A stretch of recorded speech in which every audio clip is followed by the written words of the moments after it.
Bismillahirrahmanirrahim. Assalamualaikum students. I hope you all are fine and safe at home.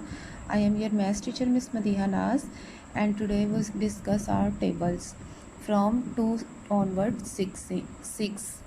आज सबसे पहले देखें यहाँ पे आपको सबको 2 से 6 तक टेबल मोस्टली आते ही होंगे। बेसिक मसला कहाँ पे आता है, आपको बाय डोजिंग के लिहाज से टेबल नहीं आते। जब आप मल्टीप्लिकेशन करते हैं, डिवीजन करते हैं, तो आपको सोचना पड़ता है कि अब 6 9 ज़ा क्या होगा, 4 5 ज़ा क्या। हालांकि ये आपको फिंगर टिप्स पे आने चाहिए अब टेबल्स को। और लिखने का भी तरीका आपका यहाँ पे बेसिक पर्पस, आपने अब लिखना भी सीखना है और याद भी आपको फौरी होने चाहिए, इसीलिए आपकी टेबल की रिवीजन करवाई गई है। देखिए जब आप लिखते हैं ना, यहाँ पे देखें आपने काउंटिंग लिखी है, 2 1 ज़ा, 2 2 ज़ा, 2 3 ज़ा, सारी लिखते जा रहे हैं। ये सारी काउंटिंग वंस की है, तो आपने इन्हें वंस की लिखना है। फिर 0 भी वंस में है और 1 जो है वो टेंस में है, तो आपने 0 9 के नीचे लिखना है और 1 को साइड उसकी दूसरे ब्लॉक में लिखना है।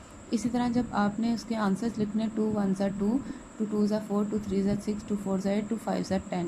टेंस जो है ये टेंस वाली वैल्यू है, यानी पहले वंस आएगी फिर टेंस आएगी। वंस वाली को पहले इस साइड के ब्लॉक में लिखना है, ये हरगिज़ भी इस साइड पे नहीं लिखे जाते, हमेशा ये वंस वाले ब्लॉक में लिखे जाते हैं। फिर उसके नीचे 0 और दूसरे नेक्स्ट ब्लॉक में आपने 1 लिखना है। फिर जब 12 लिखना है तो 0 के नीचे आपने 2 लिखना है और उसके नेक्स्ट ब्लॉक में आपने 1 लिखना है। ये टेबल लिखने का सही मेथड है, जो आप लोगों को मोस्टली नहीं पता।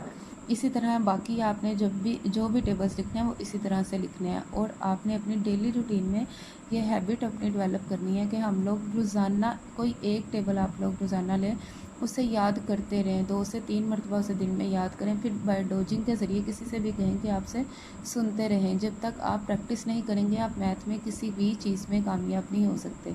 और मैथ का बेसिक पर्पस ही टेबल्स है। आई होप कि अब आप अपने टेबल्स को अच्छे तरीके से याद कर लेंगे और सब 2 से लेकर 6 तक टेबल्स आपने अपनी नोटबुक पे लिख भी लेने हैं। टेक केयर, अल्लाह हाफिज़।